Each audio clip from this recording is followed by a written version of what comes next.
Selamat pagi dan salam sejahtera untuk kita semua.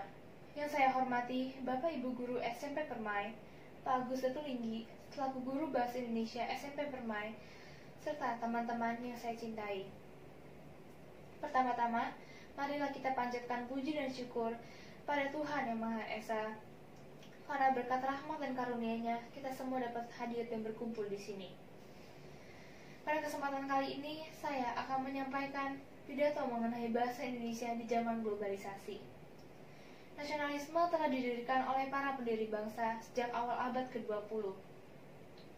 Terutama peristiwa semangat Sumpah Pemuda 28 Oktober 1928. Nasionalisme kewilayahan Nusantara yang utuh diteguhkan di bawah sumpah dan roh budaya kebahasaan, perangkat kebersamaan yang didasari oleh Sumpah Pemuda sebagai tiang penyangga utama tanah air Indonesia. Secara budaya, memang harus kita akui bahwa bahasa Indonesia telah merekatkan masyarakat Indonesia yang multilingua dan multietnik ini menjadi satu bangsa.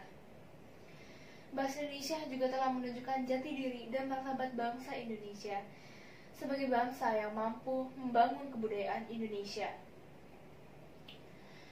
Seiring dengan berkembangnya budaya dan bahasa Indonesia, ditambah dengan masuknya nilai-nilai bahasa asing, sebagian besar bahasa daerah terlantar.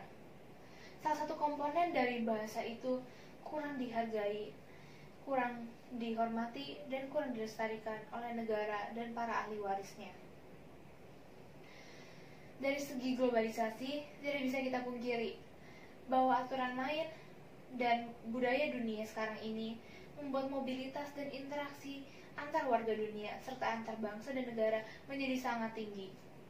Sejumlah realitas pada tingkat dunia ini hampir tidak mungkin bahwa suatu negara mampu menolak istilah-istilah bahasa asing, kata-kata bahasa asing, baik dalam maupun sebagai bagian dari interaksi global tadi. Masuknya istilah-istilah bahasa asing sebagai konteks dari interaksi global tadi pada negara ini seharusnya tidak menjadi ancaman yang besar bagi bahasa Indonesia. Tentunya, kita tidak boleh mengesampingkan manfaat bahasa asing, terutama kaitannya dengan ilmu pengetahuan dan teknologi. Namun pada saat yang sama, perlu kita ingat juga bahwa kita tetap harus menanamkan kecintaan, kebanggaan, dan kesetiaan kita terhadap bahasa nasional dan bahasa daerah kita masing-masing. Di sisi yang lain, bahasa Indonesia sebagai sarana komunikasi nasional juga perlu kita kembangkan sedemikian rupa sehingga kebutuhan pemakaiannya terpenuhi. Saudara-saudari yang terkasih, globalisasi merupakan era perubahan massa yang terjadi akibat masuknya pengaruh budaya asing. Secara umum, globalisasi memiliki pengertian yaitu suatu proses mendunia atau menyeluruh di mana setiap orang tidak mengenal atau terikat lagi pada batas-batas wilayah negara, yang artinya setiap individu mampu berhubungan dan bertukar informasi kapanpun, dimanapun melalui media cetak maupun media elektronik. Bahasa memiliki peranan yang sangat besar bagi kehidupan manusia. Hampir dalam semua kegiatan kita membutuhkan bantuan bahasa. Bahasa merupakan sistem dalam kehidupan kita yang tidak akan bisa kita tinggalkan. Era digital yang menuntut penguasaan teknologi dan penggunaan bahasa asing semakin mendorong posisi bahasa Indonesia.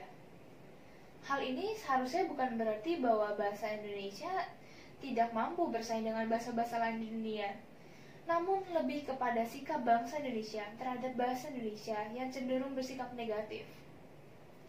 Jika bangsa Indonesia sebagai pemilik dan pengguna bahasa Indonesia terus menunjukkan sikap negatif, maka bahasa Indonesia akan berkembang secara kacau dan tidak akan menjadi bahasa yang fungsional sepenuhnya. Globalisasi yang terjadi ditandai dengan perkembangan teknologi. Dalam Kamus Besar Bahasa Indonesia, teknologi berarti seluruh sarana yang kita gunakan untuk menghasilkan barang-barang yang dibutuhkan demi kelangsungan dan kenyamanan hidup manusia. Bahasa sendiri memiliki fungsi-fungsi tertentu yang disesuaikan dengan kebutuhan pemiliknya. Misalnya, sebagai alat untuk berkomunikasi, sebagai alat untuk mengekspresikan diri, sebagai alat untuk melakukan kontrol sosial, serta sebagai alat untuk mengadakan integrasi dan beradaptasi diri pada komunitas dan situasi tertentu. Derasnya arus globalisasi pada kehidupan kita sekarang ini akan mempengaruhi pertumbuhan dan perkembangan bahasa Indonesia sebagai sarana pendukung pertumbuhan dan perkembangan budaya, ilmu pengetahuan, dan teknologi. Eksistensi bahasa Indonesia di zaman pergaulan globalisasi ini perlu kita jaga dan kita pertahankan.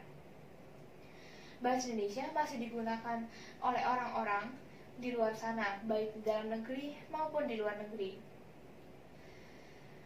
Oleh karena itu, penggunaan bahasa yang tidak mendukung eksistensi bahasa Indonesia hendaknya kita minimalisir mulai dari sekarang. Selain itu, kita juga perlu melakukan upaya-upaya untuk meningkatkan eksistensi bahasa Indonesia. Upaya-upaya tersebut yaitu mengembangkan sikap positif terhadap bahasa Indonesia, merencanakan bahasa sebagai upaya menanggulangi masalah, meningkatkan mutu guru bahasa Indonesia, meningkatkan kepedulian para petinggi terhadap eksistensi bahasa Indonesia, meningkatkan peran media massa, melibatkan organisasi pemuda, memberikan penyuluhan berbahasa Indonesia, serta menerapkan disiplin berbahasa Indonesia. Saudara-saudari, bahasa merupakan perangkat komunikasi yang paling krusial yang telah mendominasi segala aspek dalam hal komunikasi. Bahasa merupakan lambang bunyi arbiter yang dapat dimanfaatkan oleh semua orang dalam berinteraksi, dalam berkomunikasi, bekerja sama, maupun mengenalkan diri pada percakapan yang baik, tingkah laku, dan sopan santun. Oleh karena itu, marilah kita junjung tinggi bahasa persatuan kita, bahasa Indonesia. Karena jika bukan kita, maka siapa lagi yang akan melestarikan bahasa nasional kita? Demikian hal ini saya sampaikan.